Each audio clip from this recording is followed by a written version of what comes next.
E vamos fazer um recap rápido da última aula e do que nós falamos para a gente começar a entrar na aula de hoje. Na aula passada nós falamos sobre o livro de Lucas, né? O Evangelho de Lucas, não é isso? E Lucas traz um simbolismo de quem? Do homem. Por que ele traz o simbolismo do homem? Por diversas vezes durante o texto ele fala: "Porque o filho do homem, porque o filho do homem, porque o filho do homem". Por que ele fala e ele leva e é conhecido, então, levado pelo filho do homem?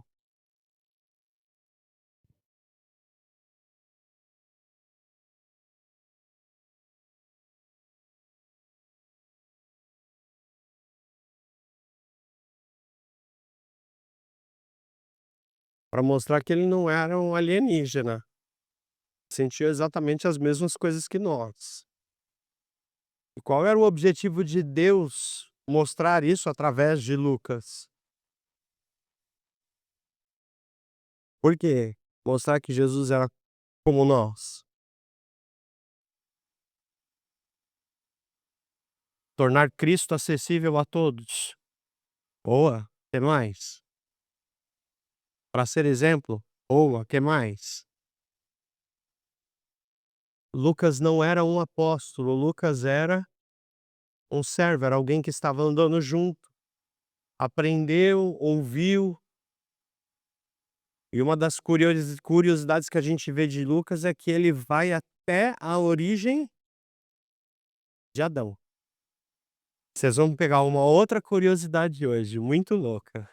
Ah, eu gosto, eu gosto. Lucas era médico, sim, Lucas era médico. E aí, por ser médico. Oi?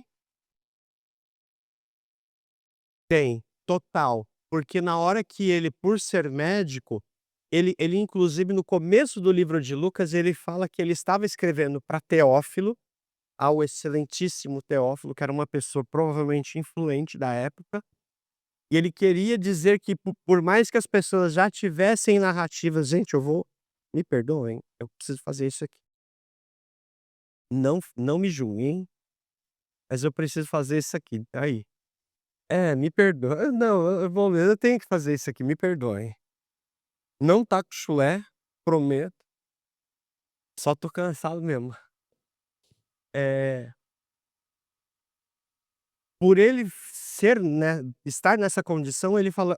Eu sei que existem vários relatos, inclusive Lucas, ele se apropria um pouco do relato que já havia de Marcos, que foi o primeiro relato, para continuar escrevendo para o mesmo público, mas de uma forma muito mais detalhada. E aí Lucas, ele segue uma linha muito linear da história.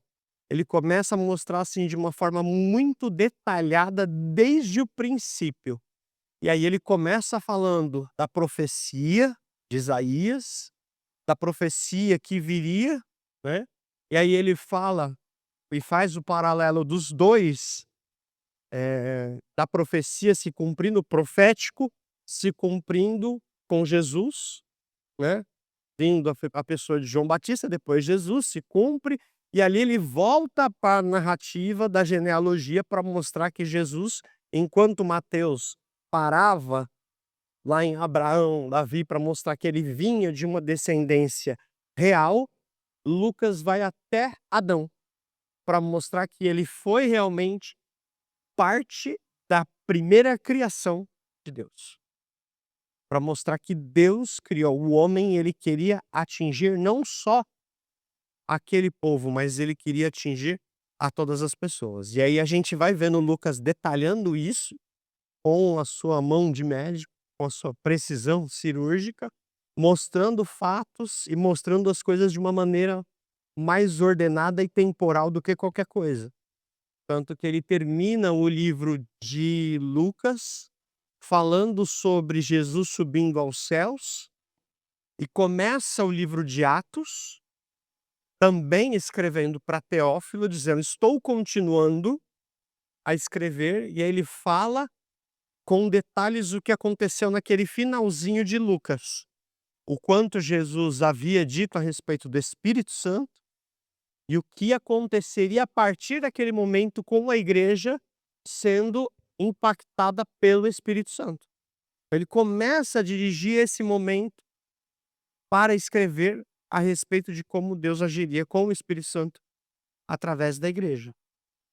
E nós vamos entender hoje de uma forma, eu não sei se eu vou conseguir chegar até o fim, vamos ver quanto tempo eu vou fazer, eu não quero passar do horário, hoje eu não quero passar, então se eu não chegar no fim, a gente não chegou, tá bom? Mas vocês vão ver uma característica muito exclusiva de João, de falar a respeito do Espírito Santo, do que Lucas também teve. Tem uma coisa muito legal de Deus no meio desse processo, e aí a gente vai pegar ali um bit legal de informações ali.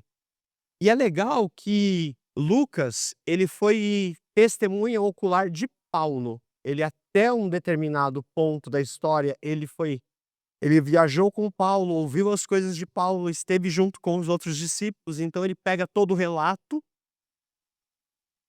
de pessoas que viveram e escreve. Chega num determinado ponto, ele escreve estando na história. Então ele não escreveu só como uma pessoa que viu a história. O evangelho ele escreveu como apoio de testemunhas oculares, mas Atos, parte ele escreveu como testemunha, como vivendo aquilo, e parte ouvindo os relatos das pessoas. E mostra exatamente essa figura do Cristo. O Cristo homem, que veio sofrer, morrer e viver uma vida por nós, mostrando que é possível o homem viver uma vida para Deus. É possível para o homem viver uma vida sem pecado. É possível para o homem viver uma vida que agrada a Deus. Ele é representado pelo homem, é representado pela cor branca, que mostra a justiça de Deus. A justiça de Deus nada mais é do que Deus justificando o homem e tornando o homem justo de novo, então ele é carregado dessa forma. E hoje nós vamos para o Evangelho de João. Eu queria trazer, antes de falar um pouquinho do Evangelho de João, eu preciso falar isso aqui, porque talvez alguém vá pesquisar em algum lugar e veja as informações um pouquinho diferentes com relação ao tetragrama dos animais e o simbolismo deles. Existem várias correntes teológicas que adotam os animais e a característica deles dentro dos livros de uma forma distinta. Alguns veem Mateus de um outro jeito, outros veem Lucas de outro jeito, outros veem Marcos de outra forma. Às vezes eles trocam a posição dos animais, mas não deixa de embasar o contexto deles.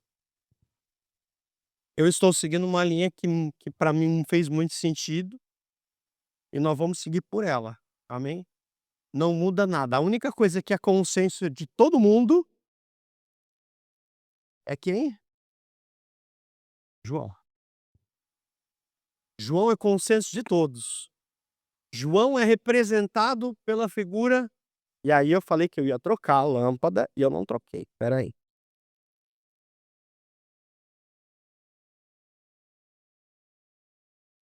Não dá pra ver direito.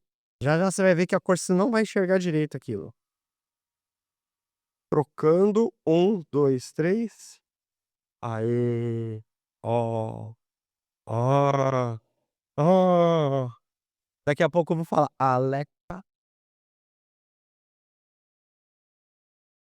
hã? Colocar um nome profético: Levita. Falando de João, vamos começar a falar do Evangelho de João, né. Dando uma introdução rápida do Evangelho de João, autor do livro de João, tradicionalmente atribuído a João, filho de Zebedeu, o discípulo amado. Também é o autor das 3 cartas que levam o seu nome e do Apocalipse. Foi escrito em grego, provavelmente em 80, 90 em Éfeso.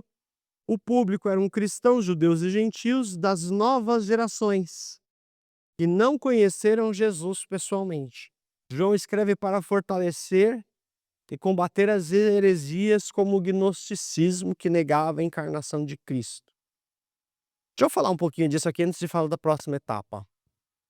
2 coisas muito interessantes, a gente vai entender a data e o lugar, e o público-alvo. Vou começar falando do público-alvo. Alguém tem ideia do que é esse gnosticismo?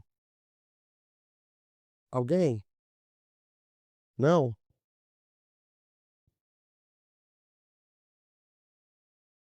Não?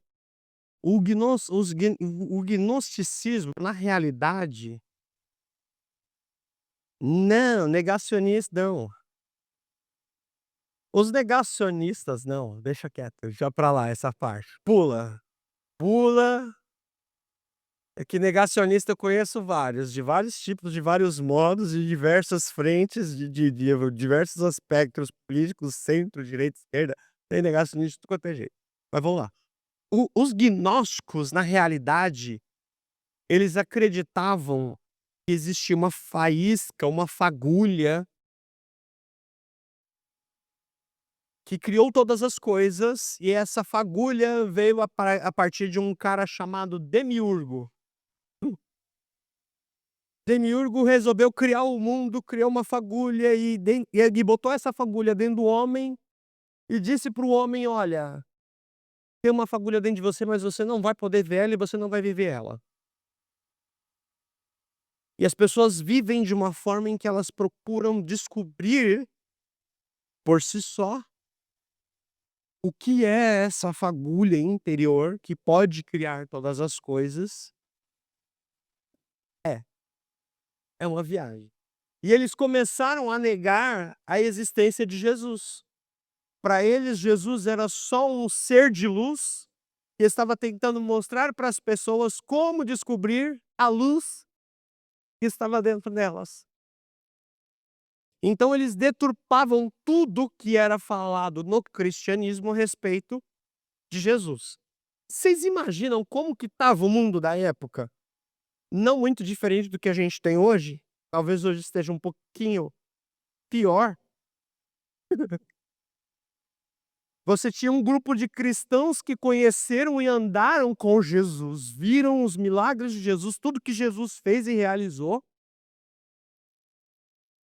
E você tinha um grupo de pessoas que acreditava nas teorias de Roma, acreditava na filosofia, dentro de correntes filosóficas, né. Você tem um grupo de pessoas que acreditavam no judaísmo, pessoas que estavam totalmente no paganismo, com várias religiões pagãs vindo desde lá de trás de Baal, de todas aquelas coisas, aqueles rituais que eles viviam. E o que os apóstolos precisavam fazer? Combater e defender a fé, mostrar uma realidade no meio daquele mundo. O que a igreja hoje precisa fazer?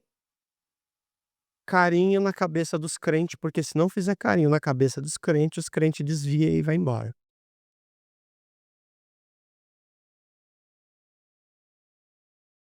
Não é isso?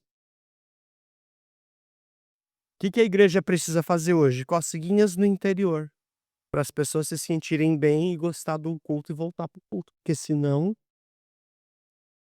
fagulhinhas interiores gnósticas, existe uma fagulhinha dentro de você.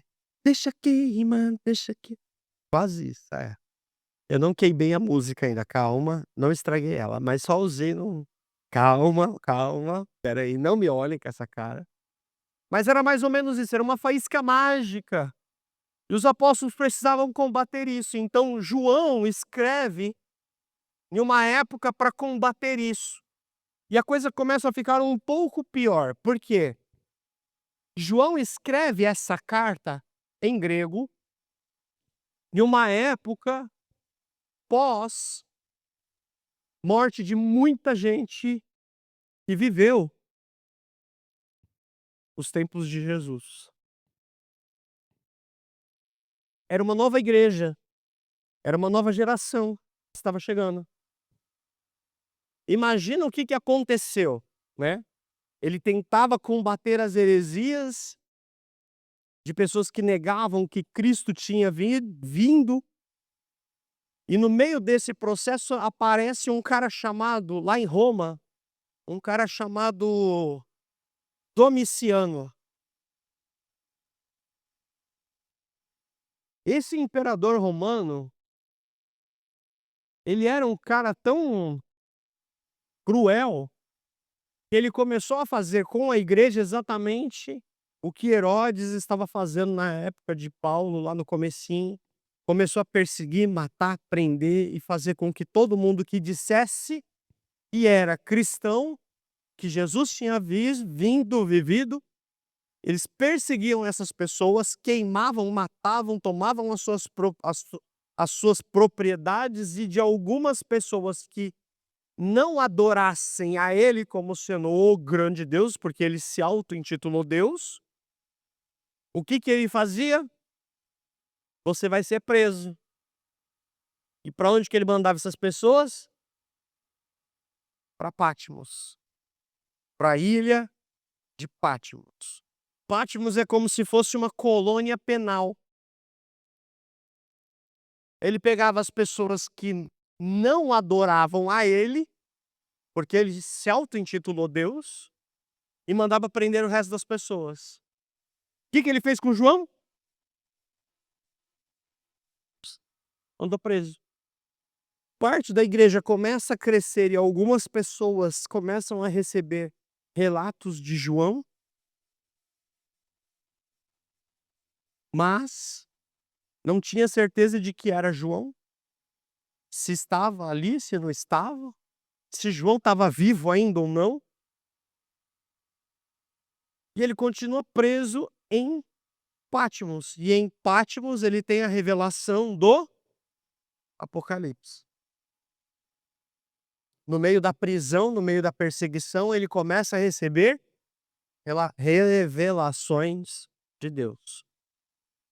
Deus sempre quer nos revelar coisas novas nos momentos em que há luta, prova e perseguição. Aproveita esse momento, irmão, é a hora de pegar revelações de Deus. Amém? Amém? Olha aí, foi de graça essa. Domiciano prende ele lá em Patmos, ele começa a receber as revelações do Apocalipse, e ali ele recebe a revelação dos 4 seres viventes. E ali ele começa a escrever tudo que Deus falou a respeito do Apocalipse. Chega um determinado momento do contexto político e religioso da época ali, alguns soldados do próprio Império de Domiciano se revoltam contra ele e matou, acabou. Quando matam Domiciano, o que que acontece? Galerinha que está em Patmos, a partir de agora vocês são livres, vocês podem voltar. E aí eles voltam para os seus lugares. João volta para a região de Éfeso, que era onde ele estava ali com aquela comunidade, crescendo. E ali ele começa a partir dali fazer algumas coisas, como escrever a respeito de quem era Jesus. Ele precisava mostrar para as pessoas da nova geração que estava vindo quem realmente era Jesus.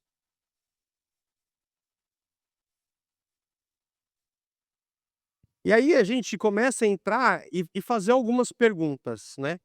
Lembra que a gente falou quem escreveu o livro de Mateus foi?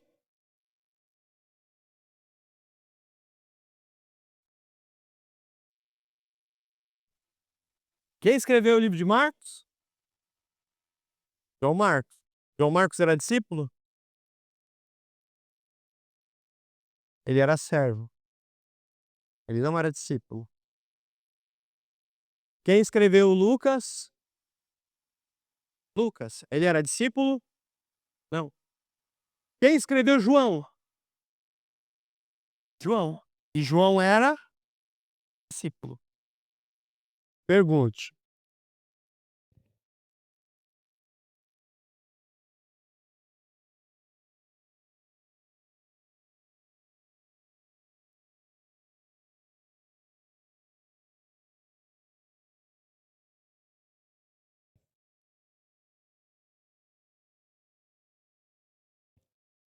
Era muito abstrato. Eles recebiam os livros, recebiam as informações. Como isso foi organizado? Nós falamos lá na primeira aula. Os pais da igreja juntaram lá e começaram a compreender as escrituras, e na hora que eles foram discutir e montar o cânon, o que era a Bíblia, a organização da Bíblia, alguém levantou e falou assim: "Vocês perceberam que tem uma lógica aqui? Lembra que a gente falou dos livros apócrifos? Por que que um livro entrou e por que que o apócrifo não entra?" Eles fizeram essa peneira nesse momento. Então a primeira igreja, os primeiros cristãos que começaram a receber esses livros, eles não tinham a clareza dessa revelação. Eles só recebiam a carta direcionada para eles, para aquele fim, para aquele propósito. É isso.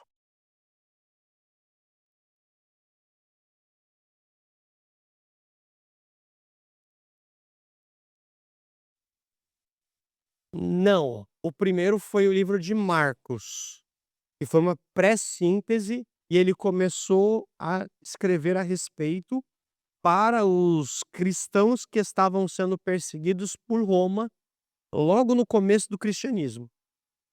Então ele escreve aquele livro mais compiladinho, mais resumidinho, e entrega para aquela comunidade para eles manterem a fé.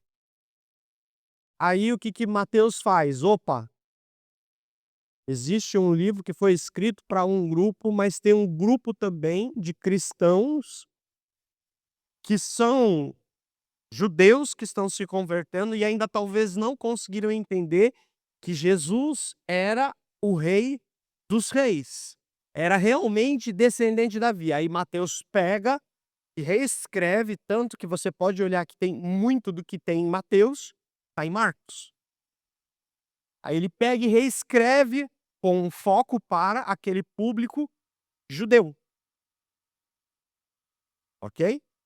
Depois vem Lucas e fala assim: opa, Teófilo, eu andei com Paulo, andei com os discípulos, ouvi, vi, e eu sei que tem muito mais caroço no meio desse angu que as pessoas ainda não entenderam. E eu me sinto no dever e na obrigação de escrever algo muito mais compilado, com um olhar muito mais detalhado. E aí ele vem cronologicamente falando de Lucas e depois ele compila num segundo volume, que é o livro de Atos. Ok? Então, cronologicamente, Marcos, Mateus, Lucas, mais ou menos na mesma época, e depois de muito tempo, João. João está em Patmos e escreve primeiro o Apocalipse. João escreveu o Evangelho, João escreveu o Apocalipse. Depois que ele saiu de Patmos, que ele volta, que ele vai começar a escrever o Evangelho de João.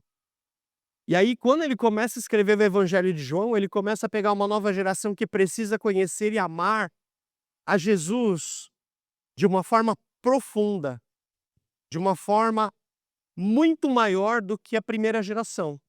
Porque a primeira geração estava acostumada com o quê? O relato de pessoas que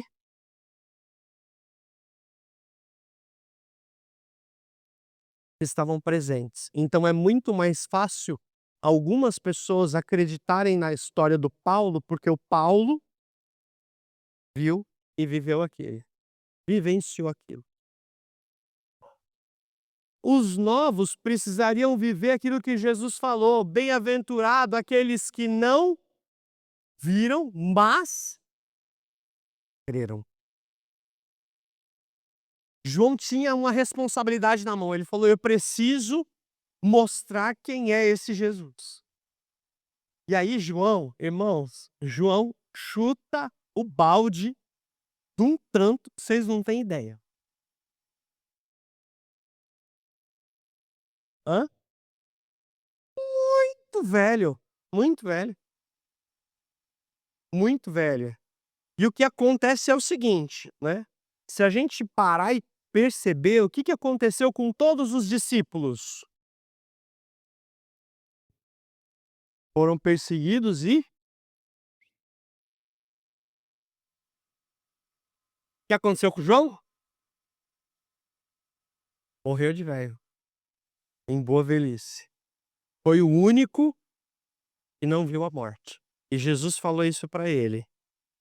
Jesus falou: "Você não vai morrer do jeito que os outros". Jesus falou isso para ele. Hã? Você vai vamos pensar, vamos se perguntar? Vamos se perguntar? Você pergunta, você perguntou se tinha alguma coisa diferente, por que Jesus falou isso de diferente para ele? Tinha que dar tempo dele escrever? Será que é só por isso? Vamos lá. Quem era João? Tô falando que eu não vou chegar acho que nem na metade dessa aula hoje. Que beleza. Quem era João? Discípulo. Antes de eu dar puxar a capivara de João. Não vou botar a capivara dele na tela agora não. Vamos ver o que vocês lembram de João. Episódios onde João estava. Hã? Mar pescando. Que mais? No mar pescando a gente lembra da música Pedro, Tiago, João no barquinho. Pedro, Tiago, João no barquinho. Que olha a chuva! Aleluia! No mar da Galileia. Então a gente lembra de João ali. Aonde mais vocês lembram de João? Hã? Aonde mais? Fala aí, vamos falar. Hã? Ele no The Chosen. Ah, não, no The Chosen ele não estava.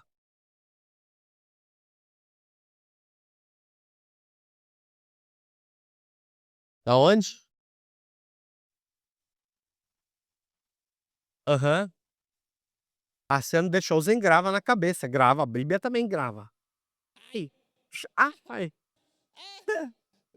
Desculpa. Vai lá. Quem estava no Monte da Transfiguração? Quem estava no Monte da Transfiguração?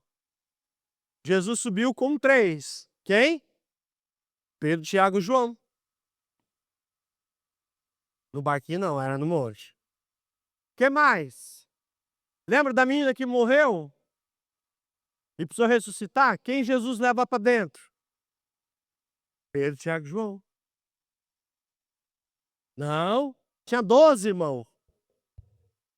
Tinha 12. Panelinha nada. Tinha panelinha não.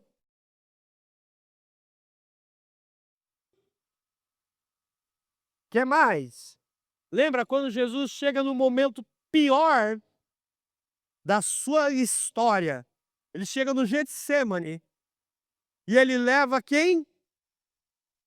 Pedro, Tiago e João. E os 3 dormiram.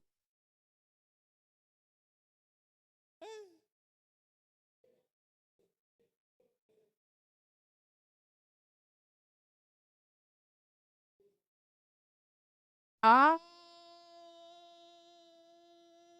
quando Jesus foi crucificado, olha esse detalhe, Jesus foi crucificado, estava lá morrendo, agoniando.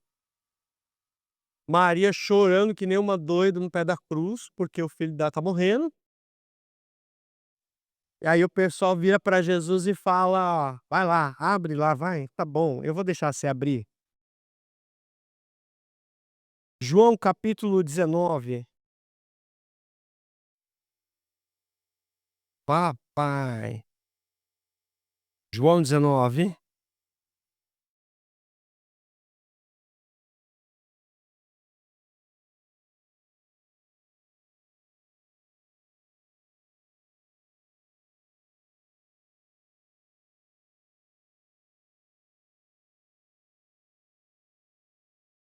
Versículos 25 e em diante diz assim: E estavam a mãe de Jesus e a irmã dela, Maria, mulher de Clopas, e Maria Madalena. Vendo Jesus, a sua mãe junto dela, quem? Quem? O discípulo amado. Quem era o discípulo amado? João. Todos os discípulos fizeram o quê? Vazare, vazar, escorregar na braquiara. Deram pira. Saíram de fuga. Dá uma outra palavra para isso. Fala aí para mim, dá um outro. Hã? Vazaram, já falei. Deram pinote, raparam fora. Pedro estava desesperado porque já tinha cantado o galo, ele já tinha, ó, já ramelou totalmente o processo, já falou: "Ih, pisei na bola com Jesus, neguei ele 3 vezes".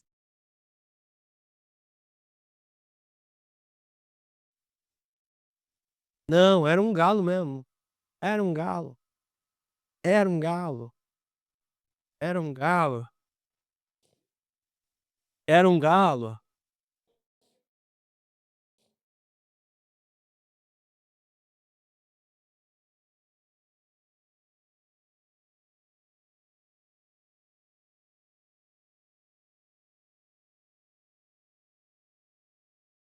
Vou procurar, vou procurar. Mas pra mim, até onde hoje eu conheço, ainda é um galo. Mas vou procurar e depois a gente confirma, não tem problema. Mas ele ouviu a trombeta ou ouviu o galo? Ele ouviu o som lá e ele escorregou do mesmo jeito. Tanto é, olha que interessante, ele nega Jesus, em algum dos livros anteriores, fala do que aconteceu depois? Depois que ele negou? Não, tem nenhum relato. Nenhum, nenhum.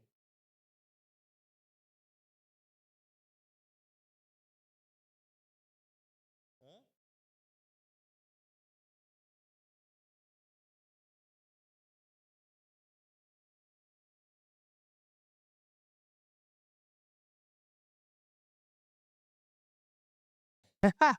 Depois a gente confirma. Mas olha só o que acontece, você pega um cara, aí ele estava lá onde é que ele estava, o discípulo amado, e aí Jesus vira e fala assim: "Mulher, eis aí o seu filho". A partir de agora, ele transfere para alguém que não é sanguíneo, que não é da família, uma relação maior. E aí ele fala: Mulher", e depois disse para o discípulo: "Ei, essa daí agora é a tua mãe". O que que Jesus estava falando? A partir de agora, você terá que cuidar dela. Você é tão amado que a responsabilidade futuro de quem que é sua. Normalmente lembra, né, os filhos às vezes têm que cuidar dos pais na sua velhice, né. O filho não vai estar lá, só que ele tinha outros 2 irmãos, e ele pede para João para cuidar da mão dele. E aí fala que dessa hora em diante o discípulo a levou para casa. E que ele faz? Ele assume um papel, ele assume uma responsabilidade. Era tão amado, ele assume uma responsabilidade. Por que que algumas coisas começam a acontecer? Pelo nível de responsabilidade, o nível de entrega que você tem, Deus te confia determinadas coisas. Dependendo do nível de se não pegou, eu vou voltar. Espírito Santo falando aqui bonito e talvez você não entendeu.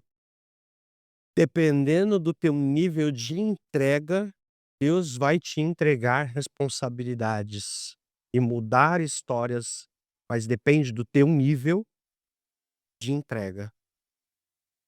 É uma via de mão dupla. Olha o que aconteceu com João, ele também foi chamado de filho do trovão, porque o temperamento dele, né, lá em Marcos fala um pouquinho disso, que enquanto eles estavam consertando as redes, Jesus passa e chama eles, os chamados filhos do trovão. O temperamento deles não era muito. O que Jesus faz? Pega os 3 com temperamento totalmente deturpado e fala assim: "Eu vou pegar um colérico, vou pegar um sanguíneo, vou pegar um reumático, vou pegar um monte de gente com temperamento louco e vou esbagaçar a cabeça deles, vou fazer eles entrar no prumo". Hã? É. Pô, preciso equilibrar esses meninos, preciso mostrar lá na frente que eu tenho que ter gente equilibrada na história. Um "eu não vou te negar", negou. "Ah, não, eu vou, não, você não vai lavar minha cabeça não, não vai lavar meu pé não, vai lavar". Não, não, eu tenho que lavar teu pé, você não tem parte com você. "Não, lava minha cabeça", não, você tá entendendo bulufa, para com isso. Ô, quando eu vou subir pra orar, leva uma espada. "Ô, não, vai não", aí chega os soldados, a orelha pra fora. Eu não falei pra cortar a orelha, só falei pra levar a espada. Oura a orelha do outro. Olha quem estava, Pedro. Aí Tiago também estava lá. E tinha quem? João, o filho do trovão, temperamento intenso. E eles começam a ser moldados. Então ele estava presente na ressurreição da filha de Jairo, subiu com Jesus lá no Monte da Transfiguração, Mateus 17:1. Acompanhou Jesus lá no Getsemane, Marcos 14:33. Olha o que aconteceu na última ceia, João 13, versículo 23. Volta uns capítulos aí para trás. 13, 23. Na hora que eles começam a fazer a santa ceia, a ceia do Senhor,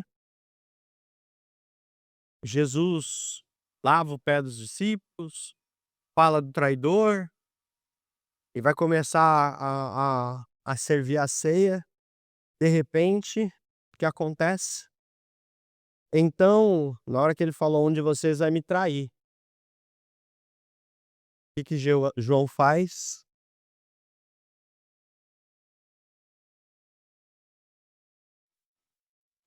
Jesus, eu não sou, não vou ser o quem vou te trair. Que ele faz? Ele reclina a cabeça no peito de Jesus.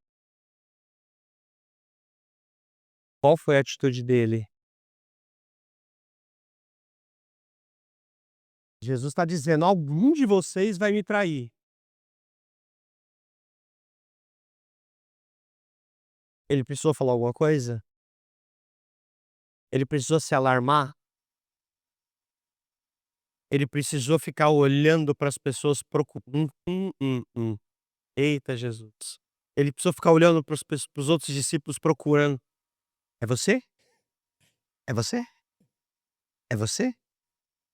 É você". Ah, apontando dedinhos. "Vai ser você, né, seu danadinho. Judas, Judas, você cuida da bolsa, eu sei que você rouba dinheiro da bolsa, Judas". É. Ele fez isso? Não. Quem tem intimidade com Deus, na hora que as coisas apertam, o que que ele faz? Vai para o colo do Pai. Não levanta a voz, não olha com julgamento, não ai, misericórdia. Abre a boca para falar, para criticar, para caluniar, para nada, para acusar. O que que ele faz? Ele só prova para Jesus: "Jesus, não serei eu, farei isso".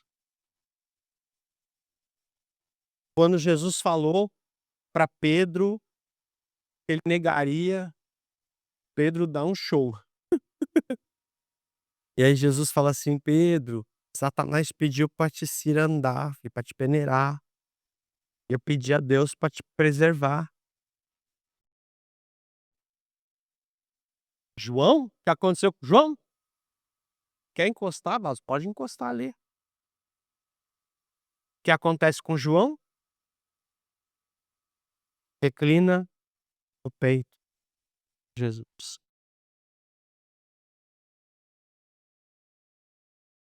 O que o Espírito Santo está ensinando pra gente? Qual deve ser a nossa postura? Tá difícil? E menos eu devo? Fecha a boca. Já dizia Mother Vanzan, lá em São Paulo. Não tem o que falar, bota sal na boca. Põe sal na língua. E vai. Confia. Para de falar.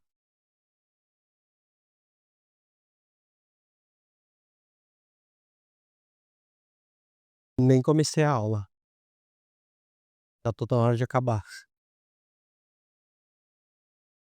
Recebeu Maria como sua própria mãe, como nós acabamos de olhar. Permaneceu no pé da cruz quando todos fugiram, nós já falamos. E depois, quando há a notícia de que Jesus ressuscitou, o que acontece? Sai todo mundo que nem um louco. Não, Jesus ressuscitou, as mulheres falou que Jesus ressuscitou. As mulheres tudo louca, não confiam nas mulheres porque o que elas falam é tudo loucura. Na cabeça deles era assim, tá, irmão? Lá atrás, e o pastor já ensinou, quando a mulher falar, você tem que ir, viu? Elas falaram: "Jesus ressuscitou". O que que eles fizeram? Saíram tudo no alvoroço, no desespero. Um passou na frente do outro, um chegou primeiro do que o outro. E aí,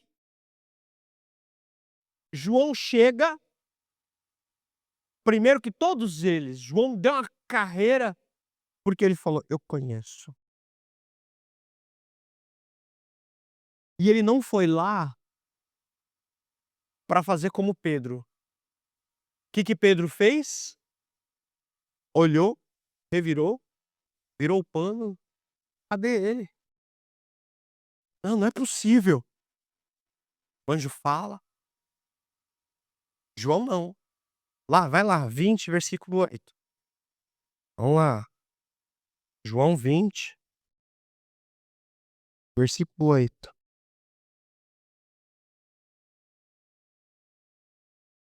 Versículo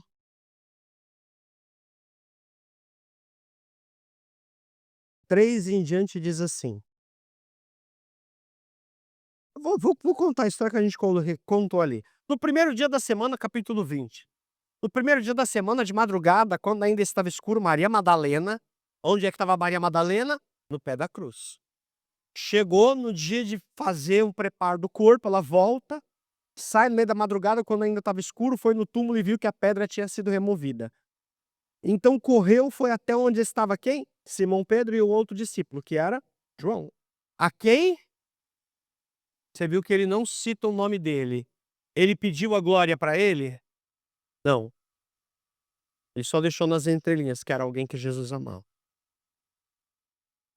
Quem sabe a vida que vive com o Pai não precisa ficar dando alerta para os outros. Falei de novo. Aí disse: tiraram o Senhor do túmulo, não sabemos onde o colocaram. Pedro e o outro discípulo saíram e foram até o túmulo. Ambos corriam juntos, mas o outro discípulo correu mais depressa do que Pedro. João deu a carreira e chegou primeiro. E abaixando-se, viu os lençóis de linho, mas por que que ele não entrou? Vai continuar dizendo por que que ele não entrou. Simão Pedro, seguindo, chegou no túmulo. Também viu os lençóis e o lençol que estava sobre a cabeça de Jesus e não estava com os lenços, mas enrolado a um lugar à parte. Então outro discípulo que havia chegado primeiro ao túmulo também entrou. Viu e creu. Ele creu. Enquanto isso, o que que Pedro fez? Será? João creu.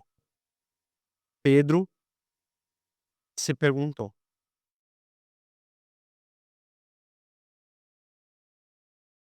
Ele não puxa a glória para si, ele não puxa, ele não puxa a glória para ele, em momento algum. Ele não tem essa necessidade. Não parece que tá falando dele. Tá contando da vida dele, mas não tá falando dele. Não. Só ele é citado como discípulo amado.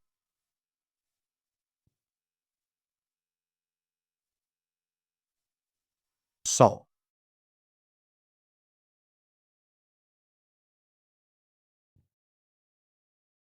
Só.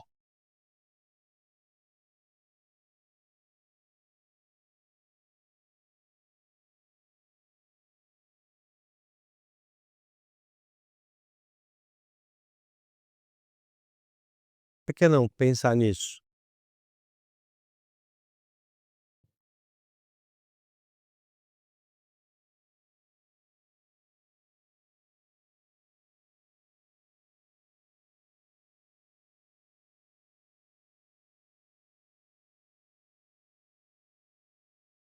Vai lá no capítulo 21,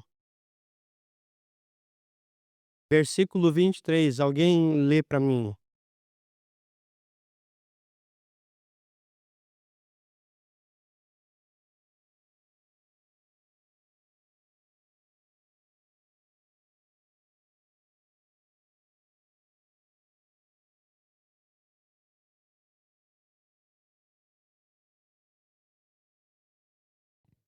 Ali ele fala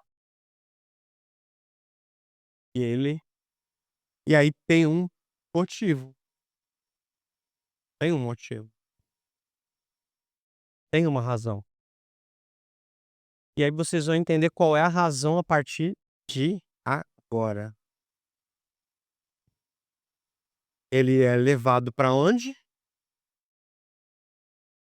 E lá em Patmos, diferente dos outros, ele começa a receber o quê? Revelações de Deus. Por da intimidade que ele tinha com Jesus.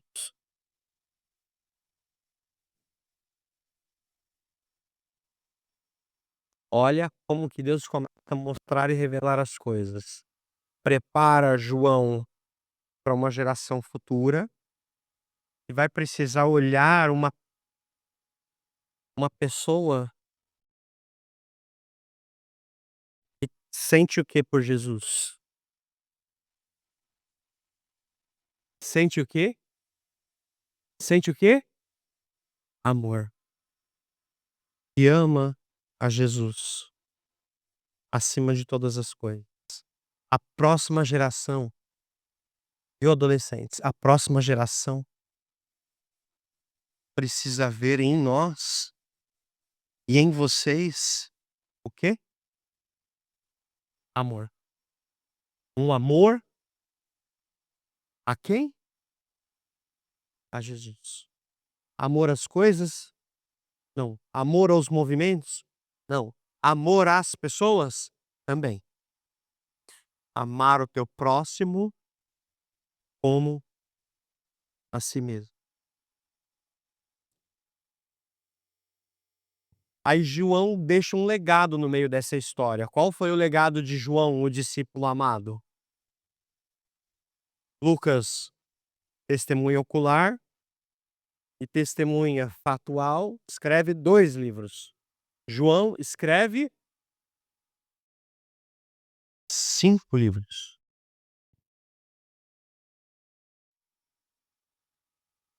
Ele escreve o Apocalipse, é a revelação do Apocalipse. Escreveu o fim de todas as coisas, Deus mostrou para ele o fim de todas as coisas. Eu fico imaginando o coração daquele homem, sabendo que ele viu o fim de todas as coisas, ele precisa voltar e anunciar para as pessoas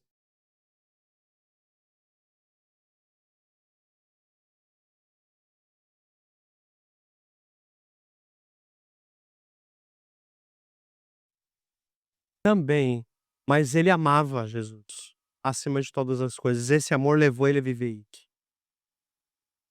Escreve o Evangelho de João e depois ele escreve 1º, 2º e 3º João para uma outra região, para uma outra igreja que não era aquela igreja ali de Éfeso, não era aquele público cristão, era um outro público completamente diferente. Quanto tempo eu tenho aqui ainda, Jesus?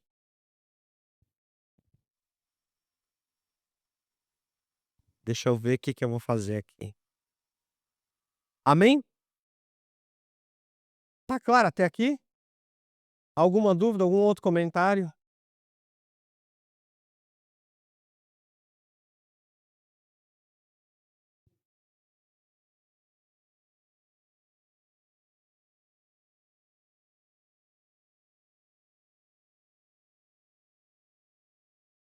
Isso foi só uma amostra, só um cheirinho. E ele fala exatamente isso. Na verdade, Jesus fez diante dos seus discípulos muitos outros sinais que não estão escritos neste livro. Esses sinais que estão aqui foram registrados para que vocês creiam que ele é o Cristo. Ou seja, qual foi o objetivo dele escrever o livro de João? Para que as gerações que viriam dali para frente crescem que Jesus era o Cristo, o Filho de Deus, e que crendo eles tivessem vida eterna. Tenham vida no seu nome. Bom, vamos lá para a próxima etapa que eu preciso começar a falar a respeito do que o livro fala. Tem tanta coisa, Jesus, socorre. Deu para entender quem era João? Qual foi o contexto onde ele estava? Por que que ele escreveu? Como que veio a origem de tudo isso? Posso avançar mesmo? Amém? Então bora para a próxima parte. Como que o livro de João foi escrito, como que ele foi separado, como ele foi dividido? Ele foi dividido em 2 grandes partes, como diz exatamente o versículo 20, 31. Estes foram escritos para que creiais que Jesus é o Cristo. Então ele organiza o livro em 2 partes muito bonitas, né. Ele organiza de uma forma teológica e não de uma forma. Isto significa que o primeiro milagre de Jesus pode não ter sido como muitos dizem,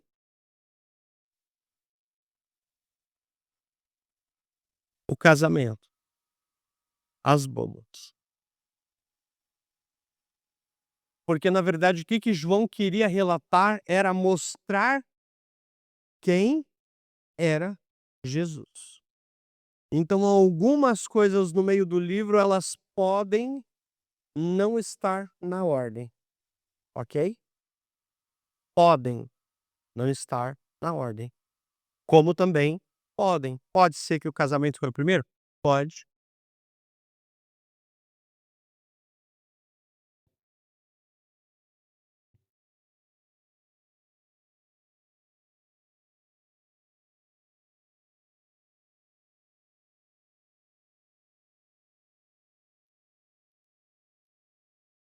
Você percebe que assim, olha o que acontece.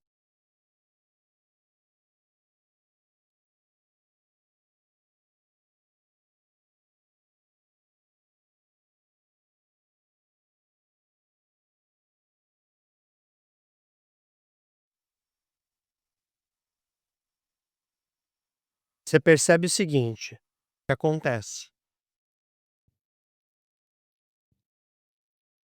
Na primeira parte, ele mostra exatamente do 1 ao 12, ele mostra Jesus e sua glória com 7 sinais milagrosos. E ali ele começa lá no capítulo 1, mostrando isso, a hora que ele vai chamar os discípulos, ele encontrou um discípulo, encontrou outro, e de repente um dos discípulos vira e fala assim, capítulo 1, versículo 41, encontrou primeiro o seu próprio irmão Simão, a quem disse: achamos o Messias, que quer dizer o Cristo. Como é que ele sabia que ele era o Messias? O cara chega, você tá passando, trabalhando lá com as redes. Imagina lá, Valbão, você tá lá na loja trabalhando todo bonito, pimposo. Chega um cara na porta e fala assim: "Me segue".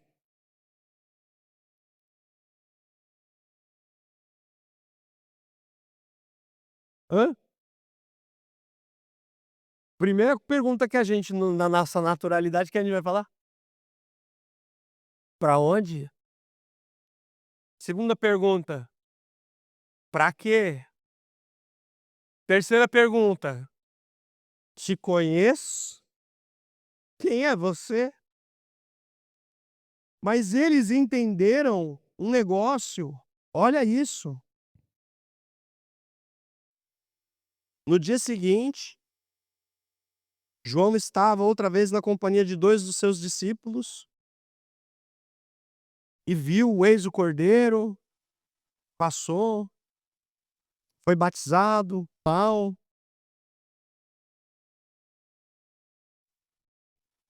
Provavelmente.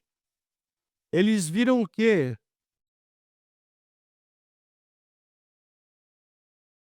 Não, ó aqui, ó.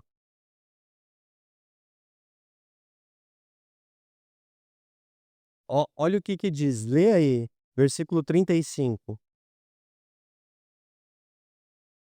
No dia seguinte, João quem? João Batista, não era João o amado, era João Batista. Estava outra vez na companhia de 2 dos seus discípulos e vendo Jesus passar, que ele disse? Eis o Cordeiro de Deus. Os 2 discípulos, ouvindo dizer isso, fizeram o quê? Seguiram Jesus. E Jesus, voltando-se, vendo que eles o seguiam, disse-lhes: "O que vocês estão procurando?". Eles dizem: "Rabi", mestre. "Onde o senhor mora?". Jesus respondeu: "Vem ver". E eles foram e viram onde Jesus estava morando e ficaram com ele aquele dia. Era mais ou menos umas 4 horas da tarde. André, Simão Pedro, eram dos 2 que tinham ouvido o testemunho de João e seguido Jesus.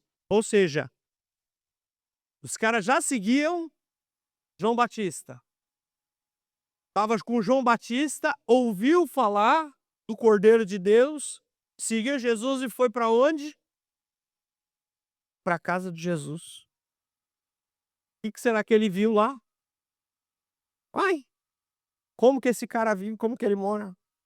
Aí na hora que ele percebe tudo aquilo, que ele tem certeza, dentro dele ele volta e chega para os irmãos e fala assim: "Nós achamos o Cristo, nós achamos o Messias", e levou eles até Jesus. Aí Jesus olha para Pedro e fala assim: "Você é Simão, você é Cefas, você é pedra, você é Pedro". E aí no dia seguinte Jesus foi para Galileia, encontrou Filipe, disse: "Siga-me". Depois falou que acharam quem eram as pessoas. E aí foi indo, foi acontecendo. E aí o 2 começa dizendo, né: 3 dias depois, houve um casamento, um Caná da Galileia. A mãe de Jesus estava ali, Jesus também foi convidado com os seus discípulos. Ou seja, alguma coisa eles podem já ter visto. Alguma coisa já pode ter acontecido. Maria já sabia que alguma coisa mais aconteceria. Sim, já. Já.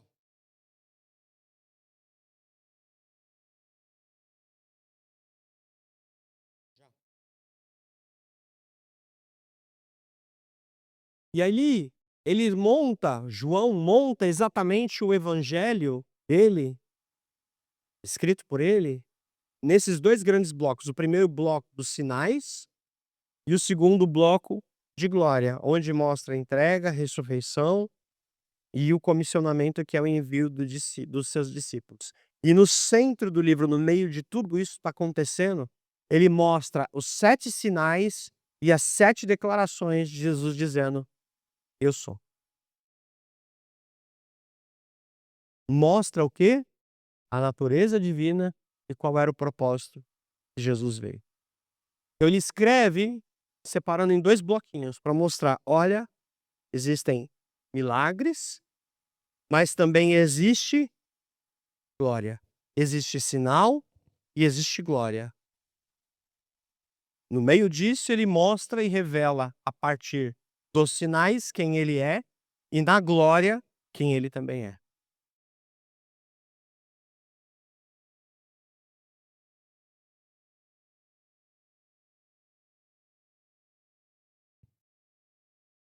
Teologicamente falando, eh,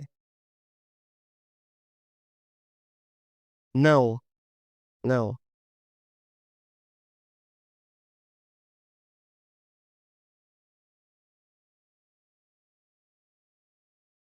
Teologicamente, no livro de João, ele vai apresentar, dentro dos 7, ele vai apresentar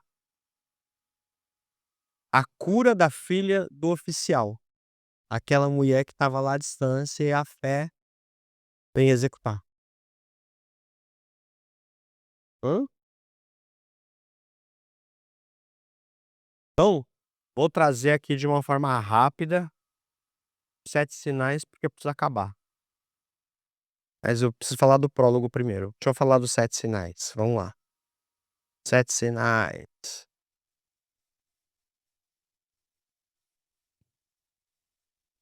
Água em vinho, no capítulo 2, Jesus transforma o comum em algo novo. A cura da filha do oficial, no capítulo 4, mostrando que a fé vence a distância. Jesus não precisaria estar ali para o milagre acontecer. Amém? Depois ele mostra o paralítico lá no tanque de Betesda, ele restaura aquilo que estava paralisado. Depois ele fala da multiplicação dos pães no capítulo 6, mostrando que ele é o pão da vida. Depois ainda no capítulo 6, depois da multiplicação de pães e peixes, ele anda sobre as águas e mostrando que ele tem domínio sobre o caos. Depois ele cura um cego de nascença no capítulo 9, mostrando que a luz vence as trevas. E no capítulo 11 ele ressuscita Lázaro, mostrando que ele é a vida, aquele que é mais forte do que a morte. Isso mostra exatamente uma coisa muito interessante que eu falei que era super legal da gente pensar. Quando ele faz isso, ele mostra exatamente quem era Jesus. Ele, com esses sinais, ele estava mostrando qual era o poder de Jesus. Ele estava trazendo para as pessoas uma clareza de quem era Jesus. Por que que ele precisava fazer isso? Porque ele precisava confirmar algo que ele começa o livro dele escrevendo.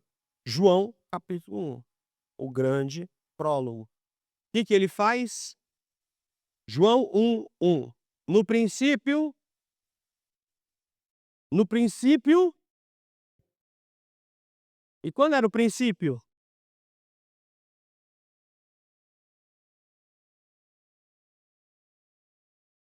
Antes,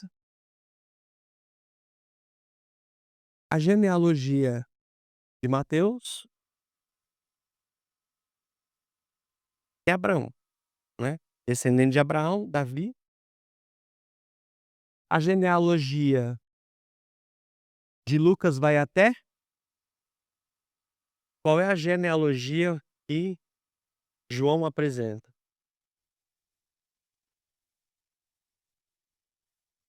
No princípio, quando nada existia, aqui ele começa a combater os gnósticos, os cara das fagulhinha.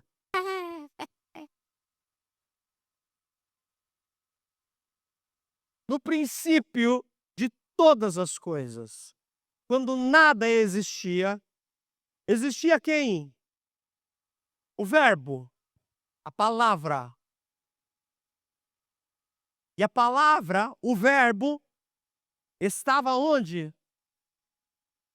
Com Deus. E o verbo, a palavra, Lucas está falando que ele é homem como Adão. Mateus está falando que ele é rei, porque ele vem de uma descendência, uma linhagem real. João está dizendo que Jesus é Deus, porque ele veio antes de tudo. Eu só posso começar essa conversa se você entender isso. Olha como ele leva.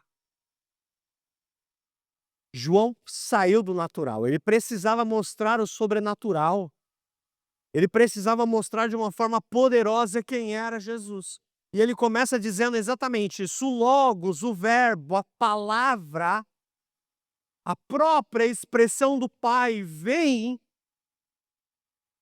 e ele vem e começa a viver uma vida entre nós. Todas as coisas que foram feitas por ele, foram feitas por ele, e sem ele, nada do que foi feito se fez. Ei, você só existe porque ele criou todas as coisas. Então a primeira coisa que você precisa entender na sua vida é que sem ele, você não é nada.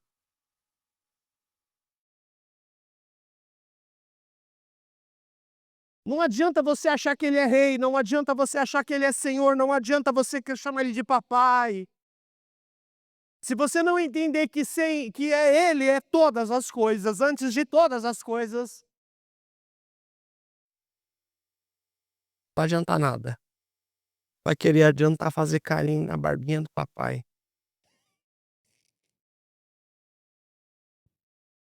Não vai. Que musiquinha ridícula isso. Tudo bem, deixa quieto. Quem não ouviu, não procure saber, não procure pesquisar a respeito.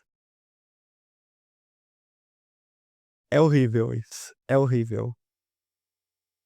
Eu eu não acreditei que a gente chegaria nesse nível, mas tudo bem. E aí ele começa a mostrar que Deus não é apenas uma pessoa transcendente, uma pessoa que está longe, aquela fagulhinha, como aquele bichinho do gnosticismo, criou as coisas e deixou o homem lá perdidinho. Não, ele veio, e aí João continua dizendo: a vida estava nele e ele era a luz. Lembra da fagulhinha? Jesus está falando, ele era a luz dos homens. A luz resplandece nas trevas e as trevas não prevaleceram contra ela. Houve um homem enviado por Deus, o nome dele era João. Aí ele vai falar de quem? João Batista, a voz que clama no deserto. Este veio como testemunha. Aí ele começa a falar: ei, teve um que veio antes. Não é Deus, ele só veio para anunciar aquele que viria. Esse veio como testemunha para testificar a respeito da luz, para que todos viessem a crer por meio dele. Ele não era a luz, mas veio para dar testemunho da luz. A verdadeira luz que vinda ao mundo ilumina toda a humanidade. E aí ele continua dizendo: o verbo, logos, a palavra, estava no mundo. O mundo foi feito por meio dele, mas o mundo não conheceu. O mundo rejeitou o logos. O mundo rejeitou a palavra. Ele veio para os que eram seus, e os seus não receberam. Mas, aí ele começa a dizer a coisa mais maravilhosa. Mas, versículo 12, a todos quanto o receberam, deu-lhes o poder de serem feitos filhos de Deus. O resto é criatura. Quem recebe é filho. Quem não recebe é criatura. E aí ele continua dizendo: os quais não nasceram do sangue, nem da vontade da carne, nem da vontade do homem, mas de Deus. E ele completa o versículo 14 dizendo que o verbo se fez carne e habitou entre nós. E aí esse habitou entre nós, ele chuta o balde de um tamanho, porque ele usa o habitou entre nós para relembrar o quê? Vamos ver se alguém lembra. Hum?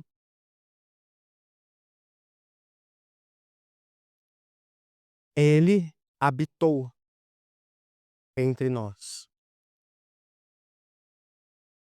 Como que Deus mostrou a habitação dele para o homem na antiga aliança?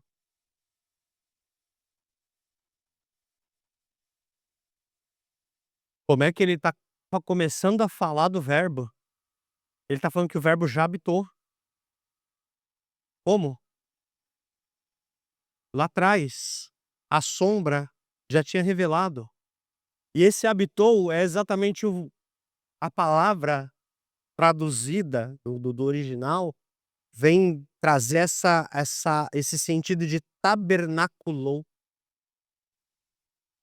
entre nós. Ele se fez tabernáculo entre nós. Ele montou tenda entre nós. E nós, cheio de graça e cheio de verdade, vimos a sua glória como do unigênito do Pai. Como que nós vimos a sua glória? João estava falando lá atrás, fazendo uma referência ao tabernáculo e à glória que era manifesta, como ele também já estava dando spoiler de tudo aquilo que ele viveu com o próprio Jesus. Ele começa a testificar. Geraçãozinha linda, bonita, maravilhosa. Nós vimos a sua glória. Tem uma geração hoje sedenta pela glória. E João fala: nós vimos a sua glória. Tem uma geração que quer ver a glória, mas não paga o preço para ela. Não faz nada. Não reconhece. Ele é o unigênito, só quer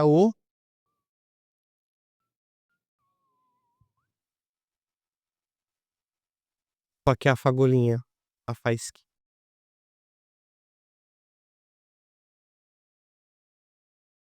Só quer o emocionalismo, só quer emoção. O grande Hernandes Dias Lopes usa uma frase para falar do Evangelho de João, que ele diz que o Evangelho de João é o grande Everest da teologia bíblica. Por quê? Porque ele revela o quê? A altura da divindade e a profundidade do amor de Deus. Ele está mostrando o quê? Que o nosso Deus é grande. E viver uma vida com Deus é viver uma vida na profundidade do seu amor. Não é uma vida qualquer. Não é uma vida chinfrim. João está dizendo que viver uma vida com Deus ela é muito mais. É intenso. É algo maravilhoso. E ele queria mostrar isso para aquelas gerações. E aí ele começa a discorrer além dos 7 sinais, ele começa a mostrar as 7 declarações de Jesus. E nós vamos falar das 7 declarações de Jesus e a continuidade na próxima aula. Amém? Eu falei que eu não ia conseguir chegar.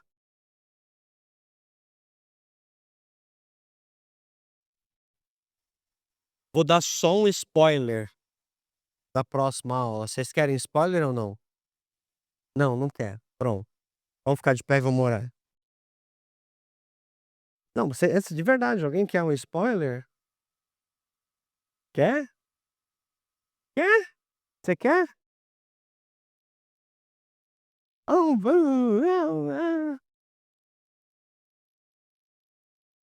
contar um negócio pra vocês verem. Vocês lembram que eu falei que o livro de Marcos, de Lucas, é um dos livros que mais tem coisas que fala a respeito do que aconteceu com Jesus do que todos os outros evangelhos? Lembra? Tem um dado muito interessante, nós vamos ver isso aqui, que 90% do livro de João, 90% do livro de João não está escrito em nenhum dos outros livros anteriores. Por que será? Por que será? Hã? Um outro dado, nós vamos falar a respeito do Espírito Santo.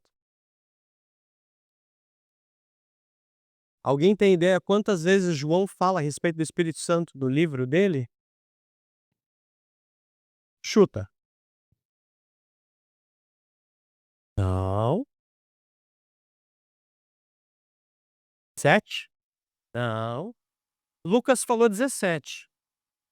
E Lucas, a gente lembra que Lucas começou a falar do Espírito Santo, o que aconteceria, mas Lucas só vai realmente relatar o mover do Espírito Santo em Atos. E ainda assim ele falou 17 vezes. João fala 24 vezes aproximadamente. É um dos caras que mais fala a respeito do Espírito Santo. Nós vamos falar na próxima aula exatamente o quê?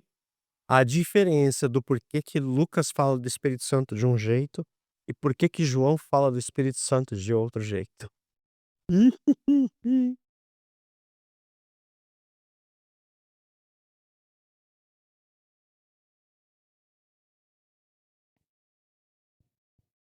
Amém? Feche os olhos, vamos orar. Papai, eu quero te agradecer, Jesus, mais uma vez. Obrigado pela tua palavra, que ela é maravilhosa. Obrigado porque a tua palavra ela é doce, porque a tua palavra ela é martelo também que esmiuça a penha. A tua palavra, Senhor, é rocha onde nós nos firmamos. A tua palavra é vida, Pai. A tua palavra é sal, a tua palavra é luz, a tua palavra é lâmpada. A tua palavra, Senhor, ela é aquilo que direciona as nossas vidas, Pai. Jesus, obrigado porque o Senhor trouxe revelações tão poderosas e tão profundas de nos mostrar, ó Deus, que muitas vezes, Senhor, talvez o nosso eu quer aparecer mais, mas o Senhor tem um relacionamento profundo com os teus filhos que se aproximam de ti, ó Pai.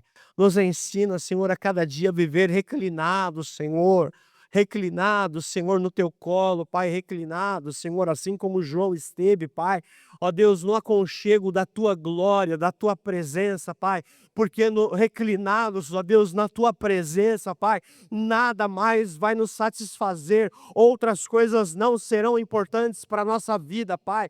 Ó Deus, reclinados no teu colo, Pai. Ó Deus, nós saberemos, ó Pai, como agir, como falar, como pensar. Ó Deus, como não julgar, como não apontar, como não falar. Ó Deus, reclinados no teu colo. Ó Deus, nós saberemos, ó Deus, como é a batida do teu coração, Pai.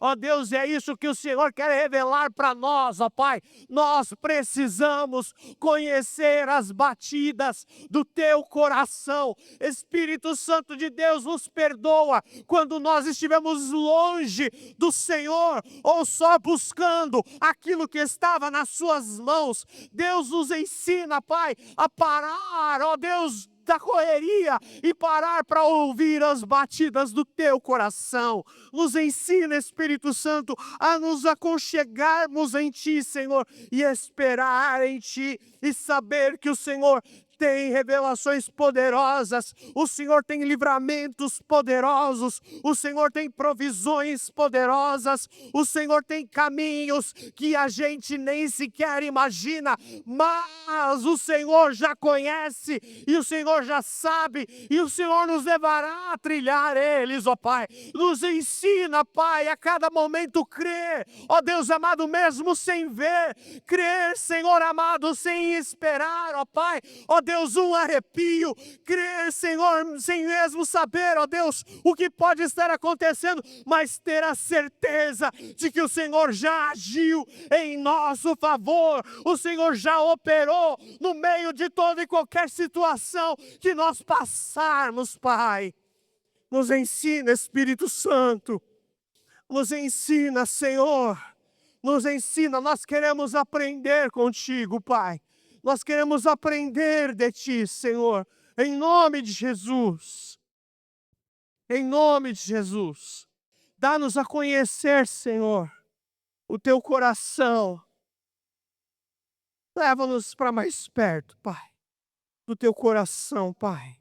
Leva-nos a viver o teu amor, Pai. Em nome de Jesus. Em nome de Jesus. Guarda cada um aqui, Pai. Revela o teu amor, Pai. De uma forma poderosa, Senhor. De uma forma poderosa, Senhor. Em nome de Jesus. Em nome de Jesus. Em nome de Jesus. Em nome de Jesus.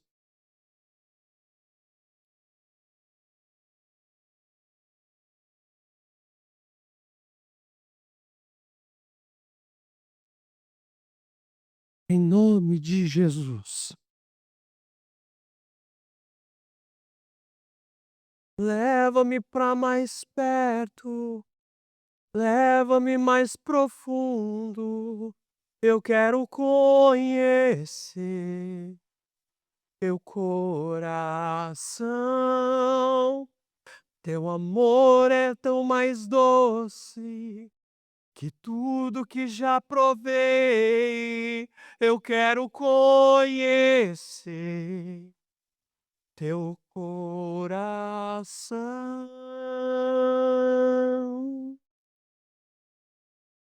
Que você possa voltar para sua casa pensando nisso. Me revela, Jesus, as batidas do teu coração. Em nome de Jesus. Que o Senhor te abençoe, que o Senhor te guarde, que o Senhor te leve em paz, em segurança, em tranquilidade, guardados, protegidos, em nome de Jesus. Amém. Vai na paz, que Deus o abençoe.